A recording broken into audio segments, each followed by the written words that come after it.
오늘은 정말 구하기 힘든 한정판 에반게리온을 만들어 보았습니다.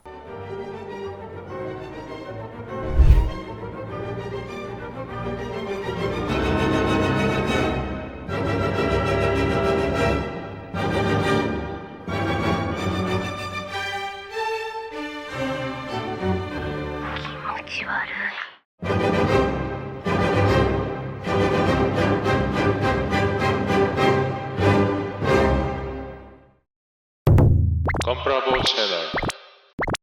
오늘은 1997년에 개봉한 엔드 오브 에반게리온에 나오는 양산형 에반게리온을 준비해봤습니다.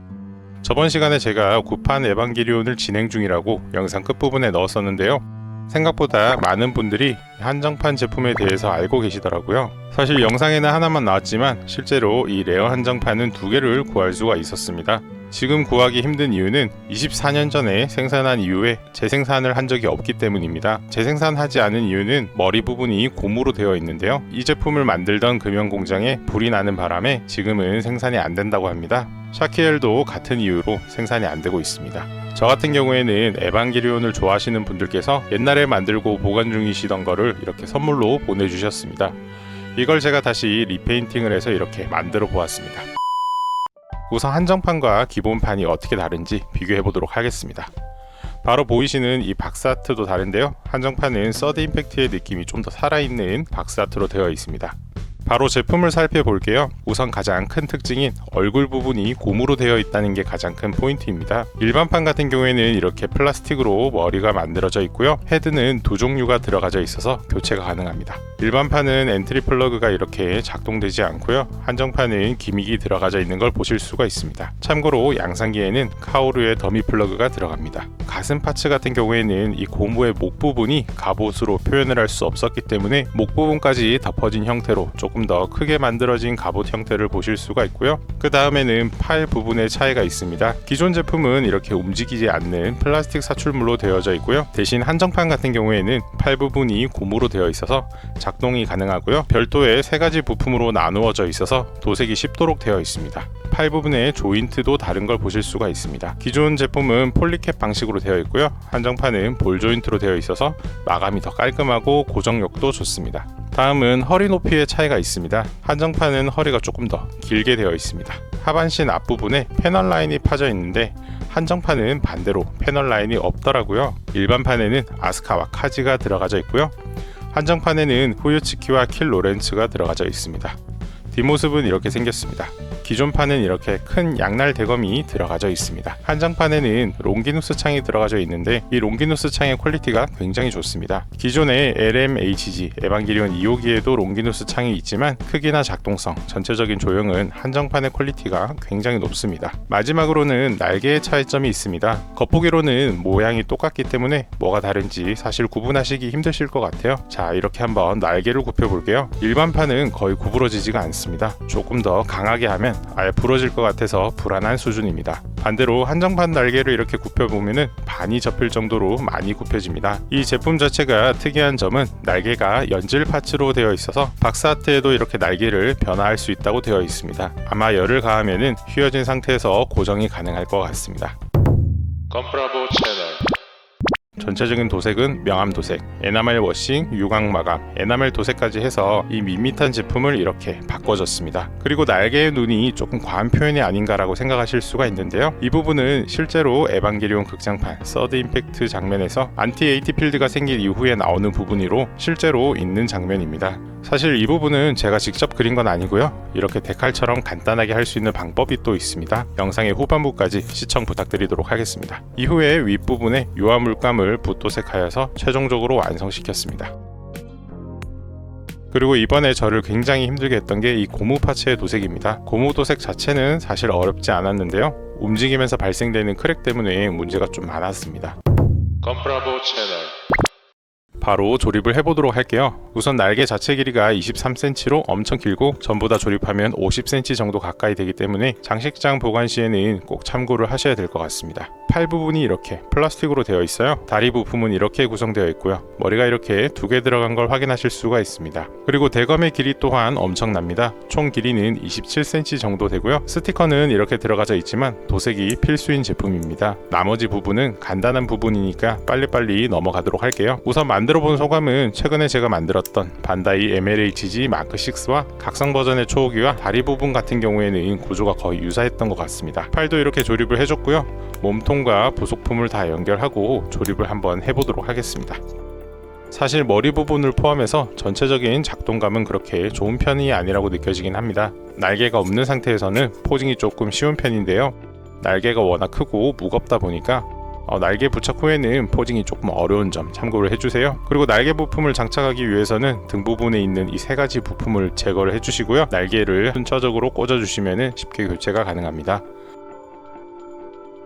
크게 한번 봐주세요. 정말 크지 않나요? 아마 이거 9개를 다 모으고 날개를 모두 다 붙여서 전시를 하는 거는 아마 불가능하지 않을까 이런 생각이 조금 듭니다. 저도 지금 5개를 모았는데요. 추가적으로 4개를 더 모을지는 조금 더 고민을 많이 해봐야 될 것 같아요. 컴프라보 채널. 다음은 전사지를 이용한 데칼입니다. 제가 사용하는 전사지는 하나는 투명, 하나는 백색입니다. 기존에는 계속 투명만 사용을 해왔습니다. 이런 식으로 디오라마 베이스에도 사용한 적이 있었고요. 직접 만든 양전자 방패에도 사이즈에 맞게 직접 데칼을 출력해서 만들었던 적이 있습니다. 이번에는 특별하게 투명이 아닌 백색으로 된 걸 한번 사용을 해봤는데요. 그리고 부착 전에 미리 테스트를 해봤는데요. 바닥이 검정색이지만 선명하게 흰색으로 잘 표현이 되더라고요. 그래서 날개는 모두 검정색으로 도색한 후에 눈을 붙여주기로 했습니다. 그래서 일단 위치를 잡아줬고요. 테이프로 간단하게 표시를 해줬습니다. 그 다음 잘라둔 눈 모양 데칼을 물에 넣어서 사용할 수 있도록 준비를 해줬고요. 데칼이 워낙 크다 보니까 혹시나 해서 더 잘 고정될 수 있도록 마크 세터를 미리 발라주고 붙여줬습니다. 뾰족한 핀셋을 이용하면 전사지가 긁힐 수 있으니 손가락을 이용해서 위치를 맞춰주었고요. 면봉을 이용해서 압착이 될 수 있도록 안쪽에서 밖으로 물을 빼줬습니다. 이렇게 양쪽에 모두 붙여줬습니다. 이런 식으로 하나하나 그리려면 굉장히 시간이 많이 걸릴 텐데요. 전사지로 간단하게 마무리 해줬습니다. 그리고 전사지를 붙여보면은 테두리가 이렇게 하얗게 되어 있습니다. 아마 흰색의 종이 옆면이 보이는 것 같아요. 저는 유화 물감을 사용해서 덮어줬습니다. 하지만 에나멜 도료를 사용하셔도 괜찮을 것 같아요. 유화 물감을 바르기 쉬운 농도로 만들기 위해서 에나멜 신너를 2-3방울 섞어주었습니다. 유화는 잘 마르지 않기 때문에 잘못 만져서 번지지 않도록 주의를 해주셔야 됩니다. 이런 식으로 세필붓을 이용해서 흰 부분을 덮어서 자연스럽게 만들어줬고요. 프린트된 빨간색 부분 위에도 물감을 이용해서 추가적인 묘사를 해서 입체적이고 선명하게 만들어 주었습니다. 그리고 눈 주변에 실핏줄 같은 이펙트들이 또 있어요. 이 부분은 그냥 붓으로 간단하게 그려서 마무리 해줬습니다. 저는 하루 정도 건조를 시켜준 후에 유광 마감제를 뿌려서 마무리 해줬습니다. 유광 마감제와 전사지가 만나면서 조금 더 선명하게 깔끔하게 마무리되었습니다. 컴프라보 채널. 다음은 고무 도색입니다. 고무 부분이 움직일 경우에는 위에 쌓아올린 라카 도료에 크랙이 발생이 되어서 도색에 굉장히 많은 어려움이 있었고요. 얼굴 같은 경우에는 위아래 이빨을 나중에 조립했다가 이렇게 얼굴 도색이 다 크랙이 발생이 되었습니다. 결국엔 재도색을 하는 과정을 진행을 해줬고요. 인터넷을 검색을 해보니 고무 도색은 3가지 방법이 있었습니다. 처음에는 메탈 프라이머를 이용했는데요. 표면이 너무 끈적거려서 추천하지는 않습니다. 다음엔 레진 도색에 많이 사용하는 군제 서페이스를 이용해봤어요. 이거 같은 경우에는 마르고 났을 때는 작동을 해도 갈라짐이 없었지만 위에 라카 도료를 다시 도색하면 작동 시에 갈라짐이 발생됩니다. 어쩔 수 없이 도색은 하되 최대한 움직이지 않는 것으로 하고 진행을 해줬습니다. 서페이서 이후에는 화이트 라카 도료를 이용해서 머리 부분을 이렇게 하얗게 만들어줬습니다. 이후에 눈과 입 부분을 도색해야 되는데 이런 부분들은 마스킹이 번거롭기 때문에 나중에 수정하기 쉽도록 에나멜 도료를 이용하는 것이 좋습니다. 우선 이쑤시개를 이용해서 머리 부분에 음각 부분에 도료를 발라주었습니다. 넓은 면을 발라줄 때는 많은 양의 도료를 묻혀서 빠르게 발라주셔야 얼룩이 생기지 않도록 도색을 하실 수가 있고요. 목 윗부분과 눈 주변의 음각 라인도 도색을 해줬습니다. 충분히 건조를 해주신 후에 에나멜 신너를 이용해서 수정하고 마무리를 해줬습니다. 입 안쪽 같은 경우에는 노란색, 빨간색, 클리어 레드를 이용해서 그라데이션으로 작업을 해줬습니다. 빨간색과 노란색을 섞어서 주황색을 만들어줬고요. 주황 색깔을 입 안쪽부터 조금씩 발라서 밖으로 퍼뜨렸습니다. 30% 정도를 발랐으면 이제 빨간색을 이용해서 명암 표현을 해줬습니다. 마지막으로는 레드 컬러와 클리어 레드를 섞어서 바깥 부분까지 깔끔하게 마무리해 주었습니다. 이후에 이빨을 조립하는 과정에서 결국 이렇게 파손이 돼서 다시 한번 진행을 해줬어요. 결국에는 부품 자체를 미리 고정하는 게 좋을 것 같았어요. 이빨 부분은 순간 접착제로 이렇게 고정을 해왔습니다. 목 부분 같은 경우에는 고정 후에 마스킹을 해서 처음부터 다시 도색을 해줬습니다. 앞에 작업했던 것과 똑같이 재작업을 해줬고요. 그냥 빨간 색깔 에나멜 도료 하나로 조금 더 깔끔하게 잘 마무리된 것 같아서 다행이었습니다. 컴프라보 채널. 다음은 컬러 도색입니다. 전체적인 도색 방법은 명암 도색으로 진행하려고 합니다. 서페이서는 흰색, 검은색 구분하지 않고 모든 부품을 우선 나즈카 헤비 서페이서를 이용해서 뿌려주었습니다. 그리고 검정색 부품이 많기 때문에 관절 부품은 가이아 노츠, 뉴트럴 그레이 5번 컬러를 이용해서 다크 그레이 컬러로 진행을 해줬습니다.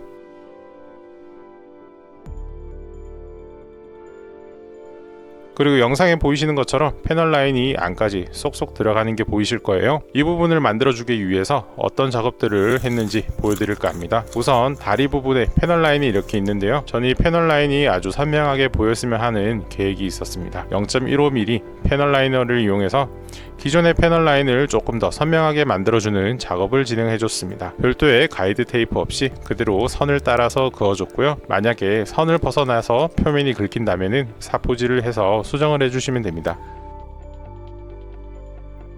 이후에는 무릎 부품을 마스킹 해주신 후에 조립을 진행을 해주시는 게 좋습니다. 마스킹은 흰색 부분 도색 후에 떼주시면 됩니다. 타미야 수지 접착제를 부품의 결합부에 묻혀주신 다음에 강하게 눌러서 결합되도록 만들어 주시고요. 결합부가 하나의 제품처럼 보이도록 열심히 사포질하여 깔끔하게 만들어 주었습니다. 이렇게 곡선이 많은 제품에는 얇은 두께의 사포를 사용하셔야 깔끔하게 작업하실 수가 있고요. 묻어있는 가루들은 물로 씻을 수가 없는 상태이기 때문에 물티슈로 간단히 닦아 주었습니다. 그리고 아까 사용했던 나즈카 헤비 서페이스를 뿌려서 사포질했던 부분들을 다시 다 덮어줬습니다.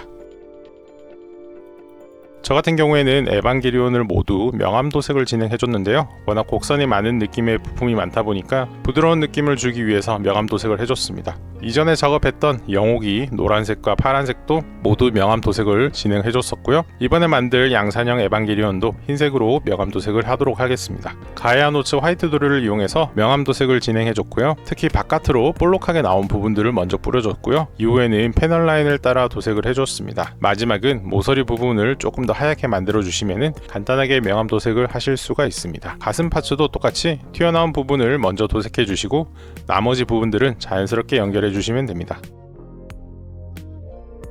스티커를 보시면은 하늘색과 자주색이 있습니다. 하늘색 같은 경우에는 가슴 파츠에 들어가야 되기 때문에 미리 마스킹을 진행해 줬고요. 보이시는 세 가지 도료를 섞어서 이런 컬러를 만들어 줬고요. 바로 도색을 해줬습니다.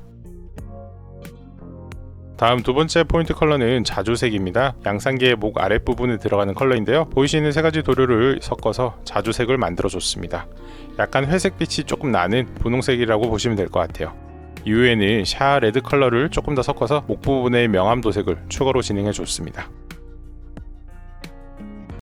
컴프라보 채널.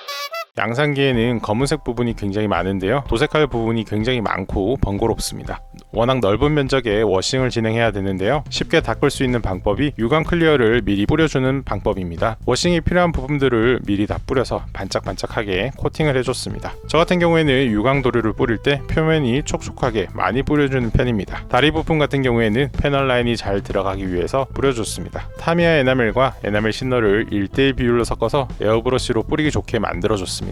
몸통 부분 먼저 도포를 해줬습니다. 저 같은 경우에는 무광 에나멜을 사용했는데요. 무광을 뿌리시더라도 나중에 유광 마감제를 뿌리면은 전체적으로 유광이 되는 도료이기 때문에 무광을 사용하고 있습니다. 면봉은 넓은 면적의 도료를 쉽게 닦아낼 때 사용을 하시고요. 80% 정도 닦아내 주신 후에는 섬세한 부분 위주로는 가야 노츠의 피니시 마스터를 사용해 줄 겁니다. 신너를 면봉에 묻히신 후에 휴지 한번 꽉 짜주시면 조금 더 깔끔하게 작업을 하실 수가 있습니다.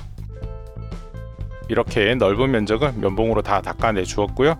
그 다음에 좁은 부분들은 이렇게 피니시 마스터를 이용해서 섬세하게 작업을 해줬습니다. 워낙 면적이 넓다 보니까 작업을 진행하는 데 생각보다 시간이 굉장히 많이 소요됐어요.